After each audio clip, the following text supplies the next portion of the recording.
Bonjour esprit curieux et bienvenue dans ce voyage intellectuel. Et si je vous disais que le monde que vous voyez, touchez et ressentez n'est pas la réalité ultime, que derrière cette normalité apparente opère une force aveugle, insatiable et au final douloureuse. Ce n'est pas le scénario d'un film de science-fiction, c'est le cœur d'une des philosophies les plus radicales et honnêtes de l'histoire. Aujourd'hui, nous allons déconstruire la pensée d'Arthur Schopenhauer, le grand pessimiste de la philosophie allemande. Un penseur qui a osé regarder l'abîme de l'existence sans ciller et qui, paradoxalement, a trouvé dans l'art, la compassion et le renoncement les seules issues possibles à un monde fondamentalement brisé. Son chef-d'œuvre, Le monde comme volonté et représentation, n'est pas qu'un livre. C'est un système philosophique complet qui tente de répondre à la plus ancienne des questions. Qu'est-ce que nous appelons la réalité ? Et si la vie est souffrance, a-t-elle un sens d'être vécue ? Préparez-vous, car ce n'est pas un voyage pour les âmes sensibles. Mais je vous promets que si vous m'accompagnez, la façon dont vous percevez le monde, le désir, l'art et vous-même pourraient changer à jamais. Nous allons comprendre pourquoi Schopenhauer reste si troublamment pertinent. Avant de nous aventurer dans ce labyrinthe profond, une brève précision.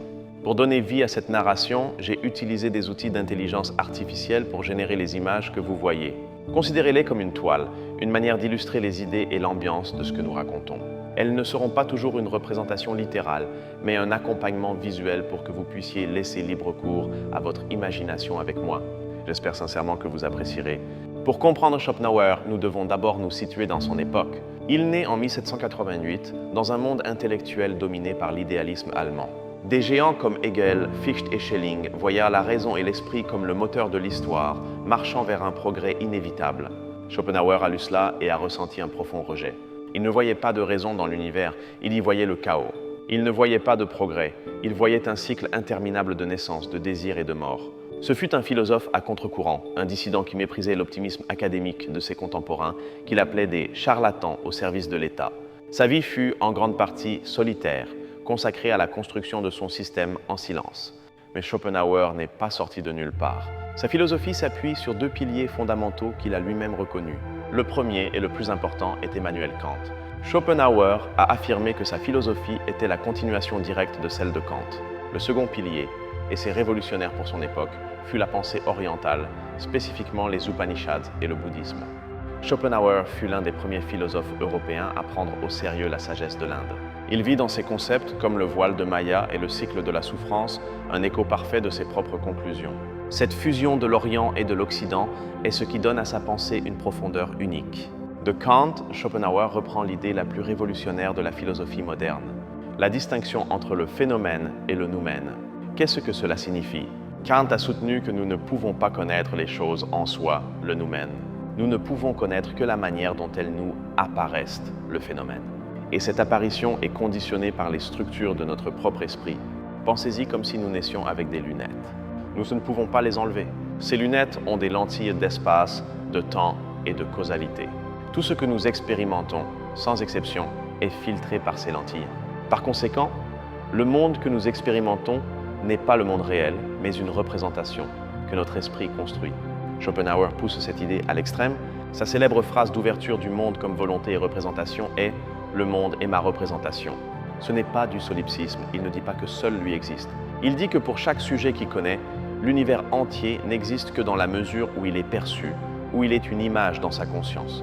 Ce monde de la représentation, le monde du phénomène, est le monde de la science, de la vie quotidienne. C'est un monde d'objets individuels, séparés dans l'espace et le temps, et connectés par la chaîne de cause à effet. Schopenhauer appelle cela le principe de raison suffisante.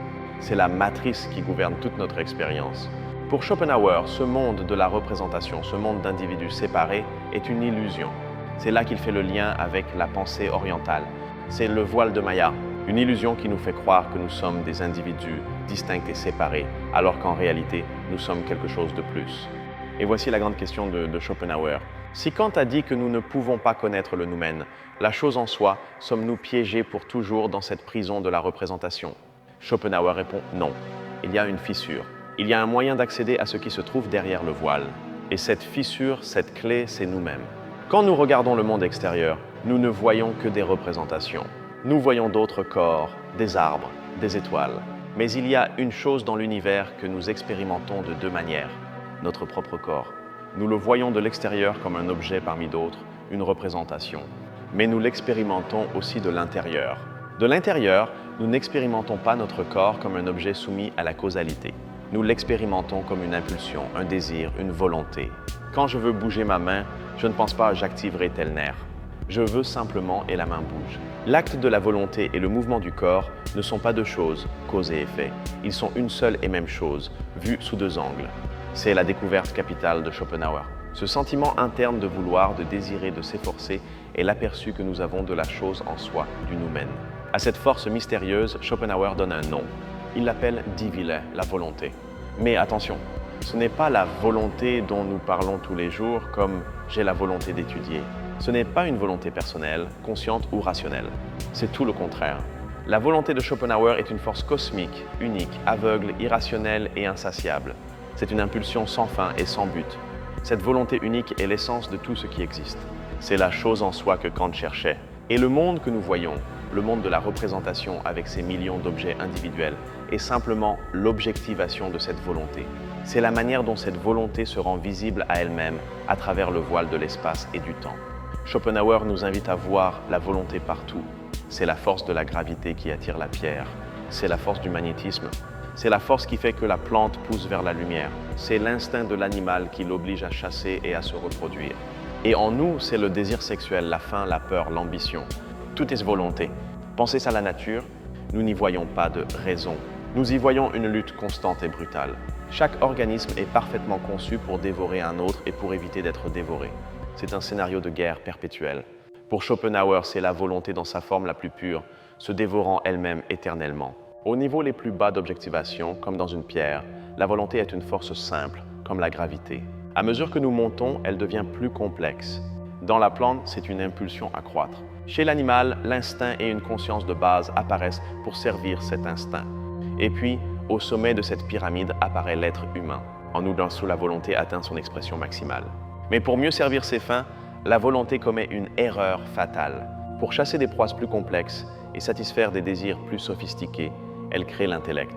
La raison pour Schopenhauer n'est pas un don divin. C'est un outil, c'est une servante de la volonté. Son travail est de trouver des moyens de satisfaire les désirs que la volonté nous impose. L'intellect est un phare que la volonté nous donne pour que nous puissions naviguer dans l'obscurité de ses propres désirs. Mais c'est ici que survient la tragédie. L'intellect, cet outil, devient suffisamment puissant pour faire quelque chose qu'aucun autre être ne peut faire. Il devient conscient de lui-même. Il prend conscience de la nature du jeu. Le serviteur réalise qu'il sert un maître aveugle et tyrannique. Et avec cette conscience, la souffrance atteint un niveau inconnu dans le reste de la nature. L'animal souffre au présent. Il a faim, il mange. Il a peur, il fuit. L'être humain, grâce à l'intellect, souffre du passé, à travers le regret, et du futur, à travers l'anxiété et surtout, la connaissance de sa propre mort. Nous arrivons ici au fameux pessimisme de Schopenhauer. Si tout est volonté et que la volonté est un désir constant, alors la vie est fondamentalement souffrance. Pourquoi? Parce que le désir, par définition, est une privation, c'est un manque de quelque chose. C'est un état de douleur ou d'insatisfaction. Nous luttons toute notre vie pour obtenir quelque chose. Argent, amour, pouvoir. Quand nous ne l'avons pas, nous souffrons du manque. Et si finalement nous l'obtenons, que se passe-t-il? La satisfaction est instantanée, fugace, et elle cède immédiatement la place à un nouveau désir, ou pire, à l'ennui. Schopenhauer possède l'une des phrases les plus célèbres de la philosophie. La vie est un pendule qui oscille entre la douleur et l'ennui. La douleur est le manque, le désir. L'ennui est l'absence temporaire de désir. Et tout le bonheur dont nous parlons n'est rien d'autre que le bref instant où le pendule passe par le centre. L'amour romantique, la grande passion, est pour Schopenhauer le piège maître de la volonté. C'est l'exemple le plus clair de la manière dont l'intellect est trompé. Nous croyons choisir notre partenaire pour sa beauté, son intelligence ou sa bonté. Schopenhauer Hendrit, il dit que ce n'est que la volonté de l'espèce, l'instinct de procréation, qui se déguise. La volonté ne se soucie pas de notre bonheur individuel. Elle se soucie de créer la prochaine génération qui perpétuera le mieux la vie. C'est pourquoi, dit-il, nous tombons si passionnément amoureux. C'est l'instinct sexuel qui s'assure que nous atteignons son objectif. Une fois celui-ci accompli, l'illusion disparaît et souvent, il ne reste que le désenchantement. Voilà donc le diagnostic. Nous sommes piégés. Nous sommes des manifestations d'une volonté aveugle qui nous utilise à ses propres fins. Et le seul cadeau qu'elle nous offre, l'intellect, ne sert qu'à nous rendre conscients de notre misérable condition. Un tableau plutôt sombre, n'est-ce pas? Le monde de la représentation, le voile de Maya, est ce qui nous fait croire que nous sommes des individus. Schopenhauer appelle cela le principium individuationis, le principe d'individuation. C'est l'illusion que votre moi est séparé de mon moi et que mon moi est séparé de la pierre ou du tigre. Mais derrière cette illusion, il n'y a qu'une seule volonté. Cela signifie que la volonté en moi qui désire est la même volonté en vous qui souffrez. Le bourreau et la victime, nous dit Schopenhauer, sont au fond une seule et même chose. Celui qui inflige la douleur et celui qui la reçoit sont deux faces de la même monnaie cosmique. Ce diagnostic est brutal. Mais ce qui fait de Schopenhauer un philosophe génial et pas seulement un nihiliste, c'est qu'après avoir brossé ce tableau sombre, il nous offre non pas une, mais 3 voies possibles de salut, ou plus précisément, 3 façons d'échapper temporairement ou définitivement à la tyrannie de la volonté. La première voie de salut, la plus accessible mais temporaire, est la contemplation esthétique. Ouais, l'art. Lorsque nous nous immergeons dans une œuvre d'art, que ce soit une peinture, une sculpture ou une tragédie, quelque chose de magique se produit. Pour un bref instant, nous cessons d'être des individus qui désirent. Normalement, notre intellect est au service de la volonté. Nous voyons une pomme et nous pensons « puis-je la manger ?» Nous voyons une personne et nous pensons « m'est-elle utile à quelque chose ?» Nous nous demandons toujours pourquoi faire, mais dans la contemplation esthétique, l'intellect se libère de son maître. Nous cessons de demander à quoi ça sert et nous contemplons simplement ce que c'est. Nous devenons ce que Schopenhauer appelle un sujet pur de la connaissance, libre de volonté. À ce moment-là, nous oublions notre moi individuel, nos désirs et nos peurs. Et dans cet oubli, nous trouvons la paix. Le pendule, pour un instant, s'arrête. Et qu'est-ce que nous contemplons? Nous ne contemplons pas l'objet individuel. À travers le génie de l'artiste, nous contemplons quelque chose de plus profond. Nous contemplons les idées platoniciennes. Ce sont les formes éternelles et parfaites dont les objets individuels ne sont que de simples copies imparfaites. L'artiste, pour Schopenhauer, est un génie, non parce qu'il est plus intelligent, mais parce qu'il a la capacité de se perdre dans la contemplation, de voir au-delà du voile de l'individuel et de saisir ses idées éternelles. Et en le partageant, il nous permet, à nous, spectateurs, d'avoir cette même expérience libératrice. Schopenhauer établit une hiérarchie des arts. À la base se trouve l'architecture qui nous montre l'idée de la gravité, la lutte fondamentale de la volonté. Ensuite, la sculpture et la peinture, qui capturent les idées des formes, comme la beauté humaine. Puis la poésie et la tragédie, qui nous montrent l'idée de l'humanité elle-même et sa lutte. Mais au sommet de la pyramide, au-dessus de tous les autres arts, Schopenhauer place la musique. La musique est si spéciale parce que pour lui, ce n'est pas une copie des idées, c'est quelque chose de bien plus profond. La musique, dit-il, est une copie ou une objectivation de la volonté elle-même. Les autres arts nous parlent du monde de la représentation, des ombres sur la paroi de la caverne. La musique ignore tout cela et nous parle directement de la chose en soi. C'est pourquoi la musique nous affecte de manière si viscérale et immédiate. Lorsque nous écoutons une symphonie, nous ressentons directement la joie, la douleur, la lutte et la paix de la volonté. Les notes basses, la basse, sont pour lui la matière inorganique. Les mélodies plus aiguës sont la conscience humaine. L'harmonie et la dissonance sont la lutte constante, le désir et la résolution temporaire de la volonté. Écouter de la musique, c'est écouter le battement de cœur de l'univers. C'est pourquoi elle nous procure un soulagement si profond. C'est le baume temporaire le plus puissant, mais l'art n'est plus qu'un soulagement temporaire. C'est comme une fête de samedi pour l'esclave, dit Schopenhauer. Le lundi, la volonté rappelle à l'ordre et la souffrance revient. Si nous voulons un salut plus durable, nous avons besoin d'une deuxième voie. Et c'est l'éthique de la compassion.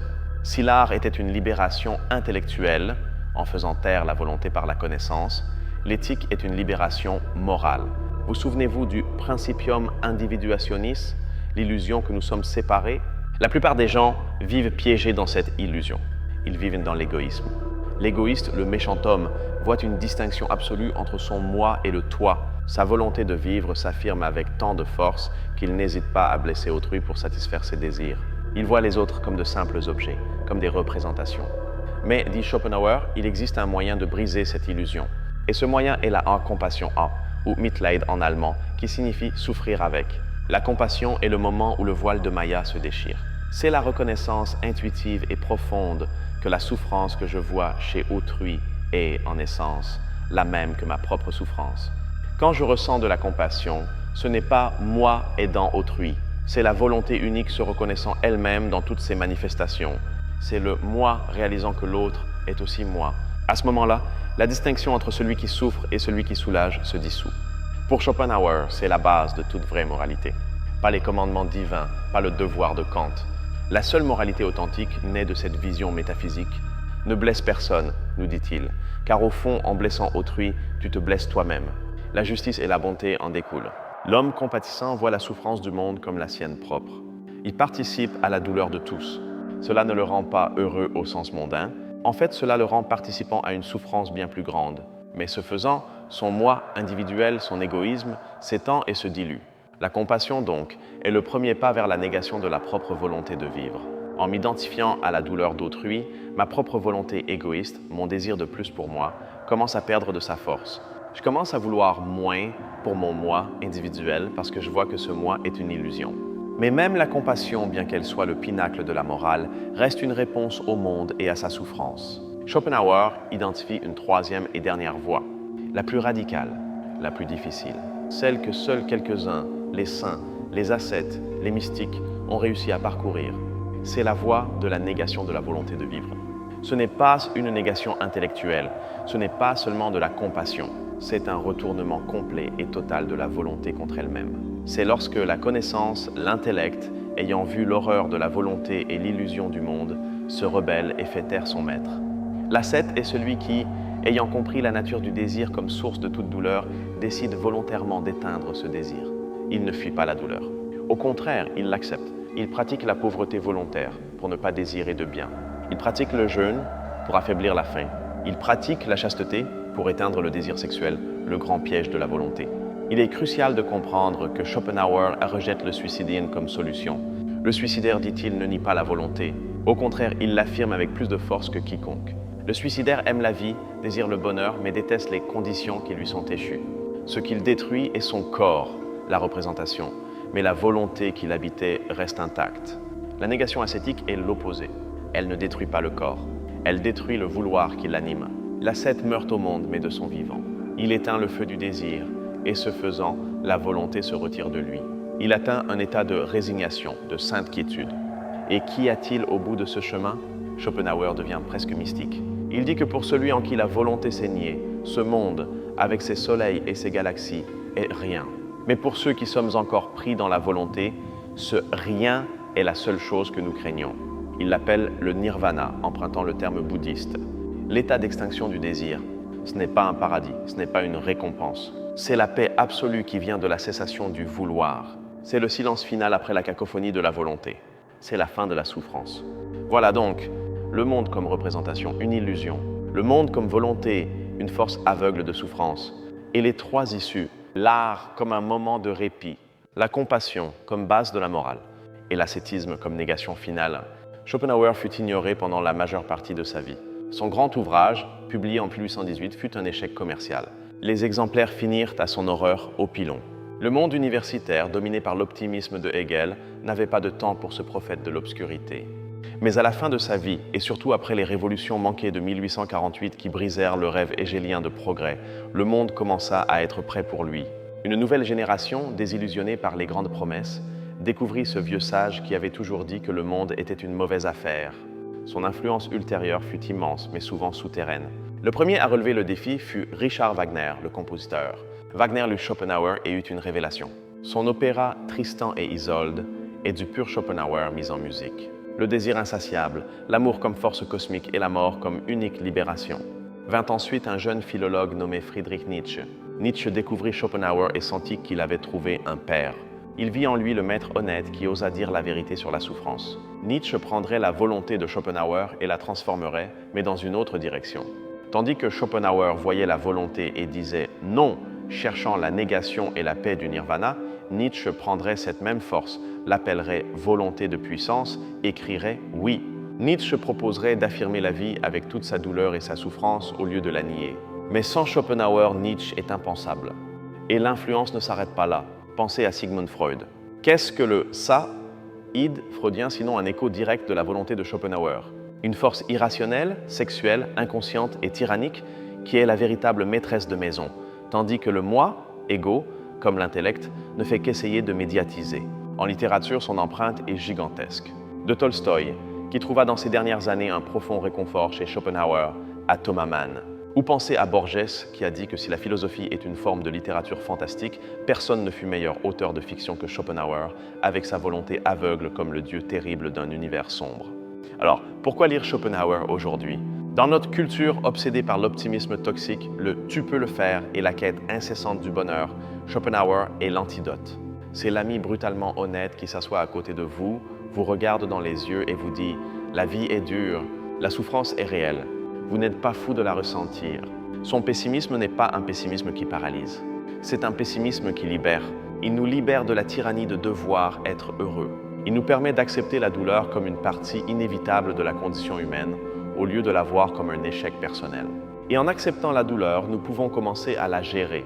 Et ces solutions, loin d'être désuètes, sont plus pertinentes que jamais. Dans un monde hyper individualiste, son éthique de la compassion nous rappelle que nous sommes connectés, que la douleur de l'autre est notre douleur. Il nous donne une base métaphysique pour la bonté qui va au-delà du dogme ou du calcul. Dans un monde de distraction infinie et de consumérisme vorace, sa défense de l'art nous rappelle le pouvoir de la contemplation pure. Il nous invite à arrêter le désir, à éteindre le téléphone portable et à simplement voir la beauté d'un coucher de soleil, à écouter un morceau de musique et à y trouver une paix qu'aucun produit ne peut acheter. Schopenhauer est le philosophe de la consolation. Il ne nous offre ni un faux paradis ni un futur utopique. Il nous offre un regard clair et courageux sur la réalité et nous donne les outils pour la supporter. Il nous enseigne à trouver la beauté au milieu du chaos et la dignité au milieu de la souffrance. Son système à deux niveaux, la représentation et la volonté, est l'une des idées les plus puissantes de l'histoire de la pensée. Il nous oblige à remettre en question tout ce que nous tenons pour acquis, à nous demander chaque jour si nous vivons dans le monde réel ou dans l'ombre du voile de Maya. Merci de m'avoir accompagné dans ce voyage si dense et profond. Je sais que les idées ont été nombreuses, mais j'espère que cette carte de la pensée de Schopenhauer vous servira de point de départ pour vos propres explorations. Si cette analyse vous a apporté de la valeur, je vous demande d'envisager de vous abonner à la chaîne. Chaque semaine, nous déconstruisons des idées complexes pour les rendre accessibles. Et s'il vous plaît, laissez un commentaire. Quelle idée de Schopenhauer vous parle le plus? Vous semble-t-il un pessimiste ou un réaliste? La conversation est la meilleure façon de maintenir ces idées en vie. Partagez cette vidéo avec quelqu'un qui, selon vous, pourrait être intéressé par ce type de réflexion profonde. Comme toujours, ce fut un privilège de penser avec vous. Restez curieux. À la prochaine. Au final, Schopenhauer nous laisse avec un choix. Nous pouvons continuer à être esclaves d'une volonté aveugle, pris dans la roue du désir et de l'ennui. Ou nous pouvons utiliser l'art, la compassion et la connaissance pour, si ce n'est pas arrêter la roue, du moins en être conscient. Et dans cette conscience, peut-être, trouver une forme de liberté. Rappelons l'immense influence de Kant. Pour Kant, le noumen était inconnaissable. C'était une limite pour la raison humaine. Schopenhauer est plus audacieux. Il dit « Oui, nous ne pouvons pas le connaître par la raison, mais nous pouvons le ressentir. Nous le ressentons dans chaque pulsation de notre désir. C'est la volonté. Le principe de raison suffisante qui gouverne le monde de la représentation a 4 racines. Celle du devenir, causalité, celle de la connaissance, logique, celle de l'être, géométrie, et celle de l'agir, motivation. C'est l'échafaudage complet de notre esprit, la toile avec laquelle nous tissons le voile de Maya. Cette volonté unique, en se fracturant en millions d'individus à travers le voile de Maya, entre en conflit avec elle-même. Chaque individu, en affirmant sa propre volonté de vivre, entre en collision avec celle des autres. La nature est l'arène de cette guerre civile de la volonté. Le génie pour Schopenhauer paye un prix. Ayant un intellect si puissant qu'il peut se libérer de la volonté, il est doublement conscient de la souffrance du monde. Le génie, dit-il, est plus proche de la folie et de la mélancolie. C'est un don et une malédiction. Pensons à la tragédie comme forme d'art. Pourquoi aimons-nous c'est regarder une tragédie? Schopenhauer dirait que c'est parce que la tragédie nous montre la vérité la plus profonde. Nous voyons un héros au début égoïste, être brisé par la vie et à la fin atteindre un état de résignation. La tragédie nous montre, symboliquement, la négation de la volonté. Le caractère pour Schopenhauer est inné et immuable. C'est notre volonté individuelle. Ce que nous appelons grandir ou apprendre n'est pas changer notre caractère, c'est simplement que notre intellect apprend à mieux connaître quel est notre caractère et ainsi pouvoir le servir plus efficacement. L'éthique de Schopenhauer est, par conséquent, descriptive. Elle ne vous dit pas « vous devez être compatissant ». Elle vous dit « il y a des hommes compatissants » et être compatissant est la seule action véritablement morale, car c'est la seule action qui n'est pas égoïste, la seule qui perce le voile de l'individualité. L'ascétisme, cette négation finale, est un concept qui nous est très étranger. mais pensez-y comme le détachement bouddhiste. C'est l'acte de cesser de s'identifier à ses propres désirs. Ce n'est pas haïr la vie, c'est cesser de s'accrocher à elle avec désespoir. C'est trouver la paix dans le ne pas désirer. L'héritage de Schopenhauer est celui d'un honnête médecin. Il ne nous ment pas sur la maladie. Il nous donne le diagnostic complet de la condition humaine. Et bien que le remède qu'il propose, le nirvana, soit radical, les palliatifs qu'il offre, l'art et la compassion, sont les choses qui, en fait, rendent la vie supportable. Alors la prochaine fois que vous ressentirez cette insatisfaction, cette impulsion aveugle, cette volonté, ne la craignez pas. Regardez-la, reconnaissez-la pour ce qu'elle est, et puis peut-être mettez un morceau de musique, regardez un grand film, ou simplement regardez dans les yeux une autre personne et voyez le même univers de souffrance et de désir qui vous habite. Merci sincèrement pour votre temps et votre attention. Je sais que nous avons couvert un immense terrain et la profondeur de sa pensée est accablante. Mais tout grand voyage commence par un premier pas. Si ce voyage intellectuel vous a suscité des questions, laissez-les en commentaire. Et si vous voulez continuer à explorer les grandes idées qui ont façonné notre monde, abonnez-vous et rejoignez cette communauté d'esprits curieux. À la prochaine!